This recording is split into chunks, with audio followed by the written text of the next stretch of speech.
kita nak cakap satu peristiwa yang agung yang saban tahun kita sambut. Ulama berselisih pendapat tentang sambutan Isra Mi'raj ni. Maksudnya bukannya dari sudut berlakunya Isra Mi'raj, tetapi tarikh berlaku tu berselisih pendapat. Ada yang kata tahun yang ke-5 kenabian, ada yang kata tahun yang ke-10 kenabian dan sebagainya. Ayat Isra Mi'raj. Jadi hari ini saya baca lah. Kita tak ada orang baca lagi. Bismillahirrahmanirrahim. A'udzubillahi minasyaitanir rajim. Subhanalladzi asra bi'abdi lailan minal masjidil haram ila al-masjidil aqsa alladzi barakna hawlahu linuriyahu min ayatina innahu huwas sami'ul basir. Sadaqallahul azim. Ayat ini menceritakan kepada kita tentang perjalanan Isra. Isra Rasulullah. Mi'raj dicerita di mana? Dalam surah An-Najm. Walaqad ra'ahu nazlatan ukhra 'inda sidratil muntaha 'indaha jannatul ma'wa. Allah cerita tentang peristiwa Mi'raj. Apa yang berlaku di atas Arash, di atas Sidratul Muntaha tu. Ketika mana Nabi SAW bertemu dengan Allah. Allah pamerkan segala keagungan kepada Nabi Muhammad SAW pada malam tu. Allah pamerkan kepada Rasulullah syurga, Allah pamerkan kepada Rasulullah neraka. Anak-anak sekalian, kenapa berlakunya peristiwa Isra dan Mi'raj? Kerana Nabi SAW dalam keadaan apa? Sedih. Yang mana tahun itu digelarkan sebagai Amul Huzn, tahun kesedihan.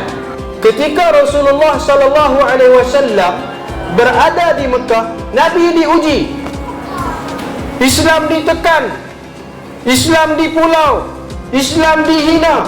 Nabi dalam keadaan penuh dengan masalah, dihujani dengan pelbagai-bagai ujian dan dugaan. Betul tak? Jadi ketika mana berlakunya peristiwa Isra dan Mi'raj, berlaku ketika Rasulullah SAW berada di Mekah. Nabi nak masuk Mekah tak boleh, Quraisy tak bagi masuk. Bila Quraisy tak bagi masuk, Nabi SAW ni minta pertolongan, tak bantuan, bagi perlindungan kepada Rasulullah. Daripada siapa? Mut'im bin Adi. Mut'im bin Adi ni satu orang di antara orang pembesar Quraisy yang berjawatan di sana, satu orang yang hebat. Dia bagi perlindungan kepada Rasulullah untuk masuk di Mekah. Maka bila mana pembesar-pembesar Quraisy yang lain dapat tahu kata Mut'im bin Adi ini berikan perlindungan kepada Rasulullah, maka dia orang pergi berjumpa dengan Mut'im bin Adi. Dia kata apa? Wahai Mut'im, kami nak tanya engkau ikut dakwah Muhammad ke? Engkau beriman dengan Muhammad ke? Ataupun engkau bagi perlindungan kepada Muhammad ke? Maka Mut'im bin Adi kata apa? Dia kata, aku cuma bagi perlindungan kepada Muhammad, aku tidak ikut dakwah Muhammad. Kata Quraisy, pembesar Quraisy ni kata apa? Andai kata engkau ikut dakwah Muhammad, kami akan perangi engkau wahai Mut'im. Tapi akhirnya Rasulullah dapat masuk ke Mekah. Satu malam Nabi SAW duduk tidur di rumah Ummu Hani. Rumah Ummu Hani ni dekat dengan Kaabah, tak jauh dengan Kaabah, dalam kawasan Masjidil Haram tu, tak jauh. Rasulullah tidur, datang malaikat Jibril. Cara dia tu, malaikat Jibril ambil Rasulullah daripada tempat Rasulullah tidur tu. Kira-kira lama mana Rasulullah tidur ni, kira-kira tempat Rasulullah tidur tu panas. Datang malaikat Jibril, bawa Rasulullah pergi Telaga Zamzam, belah dada Nabi, cuci jantung Nabi, cuci hati Nabi. Lalu Rasulullah SAW dalam keadaan terpinga-pinga, Rasulullah pun tak tahu.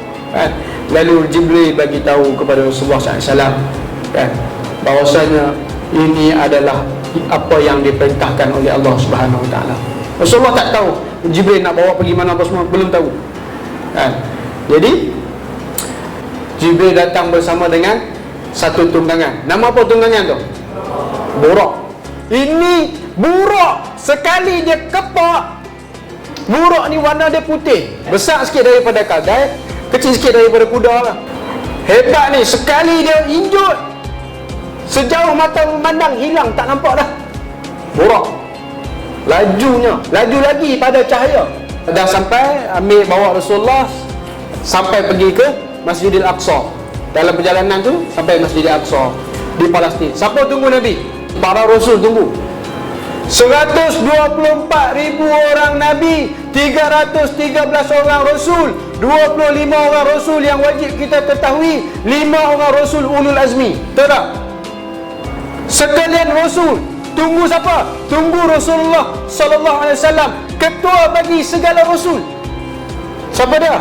Rasulullah sallallahu alaihi wasallam. Jadi dalam keadaan tu lalu dibawakan kepada Rasulullah. Bila sampai, apa yang Rasulullah buat? Rasulullah ikat tambat burak. Sebab burak ni dia binatang. Jadi Nabi SAW, Nabi jadi imam. Itu kemuliaan yang diberikan oleh Rasulullah. Sekalian Rasul ikut Nabi jadi imam.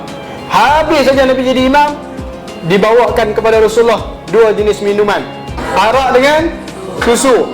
Nabi SAW bila diberikan kepada Nabi SAW dua pilihan, sama ada nak pilih susu ataupun arak, maka Nabi SAW pilih susu. Maka kata Jibril, Alhamdulillah, segala puji bagi Allah, Allah telah memilih engkau untuk ambil fitrah susu. Nabi pun di Mi'rajkan.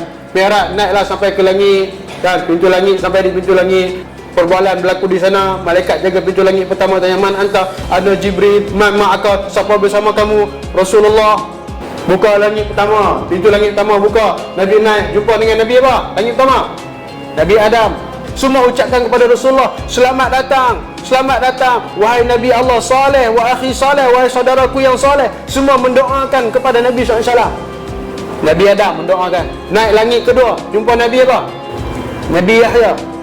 Di langit yang kedua, sama juga, malaikat Jibril ketuk pintu, buka pintu, kemudian ucap marhaban ya akhi saleh, ya Nabi saleh. Sama, semua mendoakan kebaikan kepada Rasulullah. Naik di langit yang ketiga, jumpa Nabi apa? Langit ketiga, jumpa Nabi Yusuf. Nabi SAW cerita, kata apa? Aku bila mana aku melihat Nabi Yusuf AS, aku rasa macam separuh daripada dunia ni semua miliki kecantikan ada di Nabi Yusuf. Betapa cantiknya Nabi Yusuf AS. Naik pula ke langit keempat, jumpa dengan Nabi Idris. Naik ke langit kelima, jumpa dengan Nabi Harun. Naik langit yang keenam, jumpa dengan Nabi Musa. Naik langit yang ketujuh, jumpa dengan Nabi Ibrahim. Di langit yang ketujuh ada Baitul Ma'mur. Baitul Ma'mur ni satu tempat malaikat tawaf berbetul dengan Kaabah. Kaabah di Mekah kan? Kaabah di Mekah, Baitul Ma'mur di langit. Langit sana, langit yang ketujuh berbetulnya dengan Kaabah. Tempat malaikat tawaf. Sehari 70,000 malaikat masuk tawaf, tak keluar-keluar. Baitul Ma'mur tu besar, malaikat pun banyak, tak terbilang. Jadi Nabi SAW pun naik bertemu dengan Allah. Kepada Rasulullah, solat berapa waktu? 50 waktu. Habis dapat 50 waktu, Rasulullah pun turun jumpa dengan Nabi Musa. Nabi Musa kata, wahai Muhammad, umat aku ni ibadah besar. Patutnya umat aku ni boleh buat ibadat, tapi umat aku pun tak ada kekuatan nak buat ibadat. Ini kan pula umat engkau sampai 50 waktu. Kau pergi naiklah wahai Muhammad, minta kurang lagi dengan Allah. Minta lagi kurang 5, jadi 45 waktu. Turun lagi, jumpa Nabi Musa lagi. Nabi Musa kata, pergi naik lagi, minta kurang lagi, minta kurang sampai jadi 40. Minta kurang lagi, ulang 5 sampai jadi 5 waktu. Kali turun yang terakhir, Rasulullah SAW kata, wahai Nabi Musa, aku dah malu sangat dah. Wahai Musa, aku malu sangat dah. Nabi Musa bila bertemu dengan Rasulullah, menangis Nabi Musa. Dia kata apa? Aku rasa sangat, satu orang lelaki yang mana dia ni datang akhir selepas aku, dan umat dia dulu masuk syurga, umat dia banyak masuk syurga, adalah Rasulullah SAW. Nabi Musa menangis, sedih dengan diri sendiri. Jadi Rasulullah SAW pun turun sampai di Mekah. Habis dah Isra Mi'raj, dah habis dah.